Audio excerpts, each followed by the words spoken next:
আজকে আমরা এখানে সম্মিলিত হয়েছি।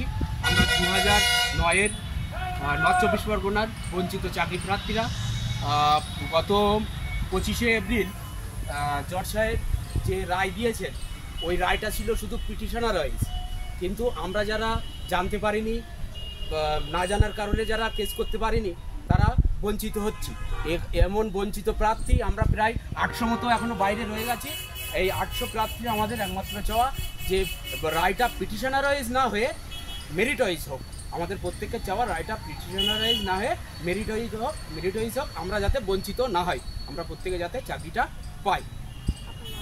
আমার নাম দেবব্রত চক্রবর্তী।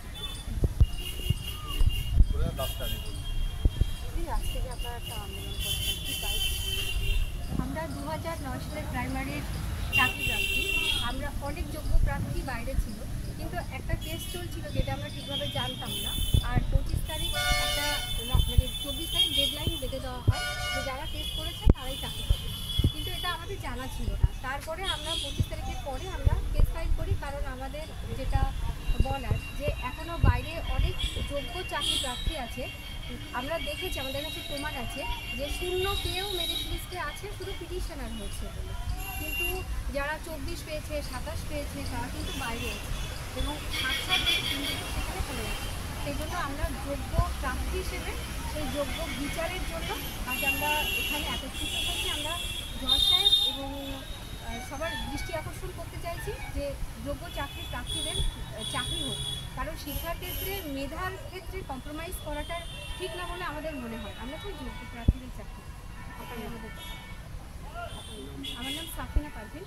সেখানে আমাদের উপযুক্ত প্রমাণও আছে, আমাদের আরটিআই চিঠি আছে ওনাদের থেকে, যে মানে স্কোরটা আছে উনি 10-11 এরকম ওই স্কোর আছে, সেই তুলনায় আমাদের কাছে উপযুক্ত প্রমাণ, আমরা আরটিআই চিঠি আমাদের সঙ্গে আছে, সেই যোগ্য হয়েও আমরা বঞ্চিত।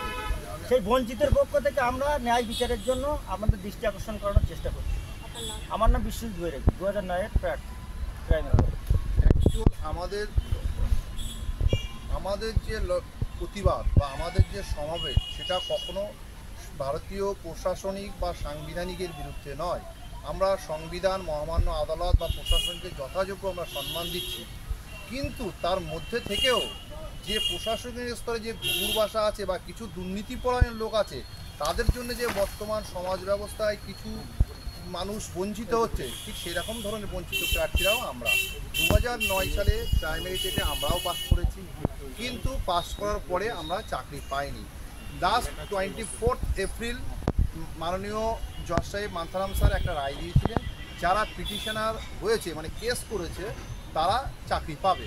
কিন্তু ভারতীয় আমরা যে খবরটা আমরা জানতে পারিনি, জানাটাও আমাদের কখনো জানানো হয়ওনি কখনো মিডিয়ার মাধ্যমে।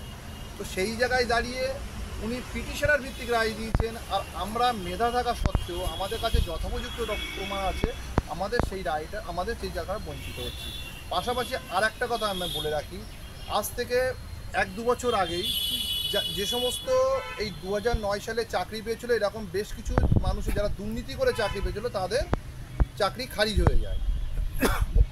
আনফর্চুনেটলি বা ফর্চুনেটলি যেটাই বলেন, তারা আবার এই মান্তাসা রায়ের মধ্যেই ঢুকে গেছে, মানে দুর্নীতির মধ্যে দুর্নীতি। আমরা কিছুদিন আগে, আজ থেকে 3 দিন আগে আমরা ডিপিএসসিতে গেছিলাম, আমি ব্যক্তিগতভাবে আমি নিজেও ছিলাম। ডিপিএসসি চেয়ারম্যানের সঙ্গে কথা বলতে গেছিলাম, উনি আমাদের কোনোভাবে আমাদের কথা কর্ণপাত করেননি। ওখান থেকে আমরা সংঘবদ্ধভাবে মাননীয় মুখ্যমন্ত্রী, মাননীয় শিক্ষামন্ত্রী, আমাদের বিকাশ ভবন, ডিএম স্যারকে এবং সম্মানীয় রাজ্যপালকে আমার দৃষ্টি এবং ডিপিএসসি চেয়ারম্যানকেও আমরা বাই পোস্টে এডি করে আমরা চিঠি পাঠিয়েছি। ওনাদের দৃষ্টি আকর্ষণ করুন যে জিনিসটা একটা ভুলকে ঢাকতে আরও অনেক বড় ভুল হয়ে যাচ্ছে। কী ভুল হচ্ছে? উনি ভাবছেন হয়তো যে আর কেউ বাইরে নেই, যারা 0 পেয়েছে, 8 পেয়েছে, 6 পেয়েছে, তারা চাকরি পাক, কিন্তু ওনার দৃষ্টি আকর্ষণ করছে আমরা বহু বঞ্চিত, যাদের নাম্বার অনেক বেশি আছে, তারা এখনও কিন্তু আমরা বাইরে পড়ে আছি। আপনি শিক্ষা ব্যবস্থাকে কলুষিত না করে তাদের সেই যোগ্য সম্মানটা দেন, কারণ ভারত যে কোনো জাতি, যে কোনো সমাজ, যে কোনো কিছুকে মজবুত করতে গেলে শিক্ষাটা সবার আগে দরকার। শিক্ষা ব্যবস্থা যদি ভেঙে পড়ে, সে জাতি, সে সমাজ কখনো সোজা হয়ে দাঁড়াতে পারে না। এর চেয়ে বড় মারণাস্ত্র কিছু নেই। তাই শিক্ষা ব্যবস্থায় যে ঘুঘুর বাসা আছে, এটাকে আমার সরকারিভাবে, আইনগতভাবে সেটা ভাঙুক এবং যোগ্যরা চাকরি পাক, যাতে আগামী দিনে আপনার আমার বাচ্চারা সুশিক্ষায় শিক্ষিত হতে পারে।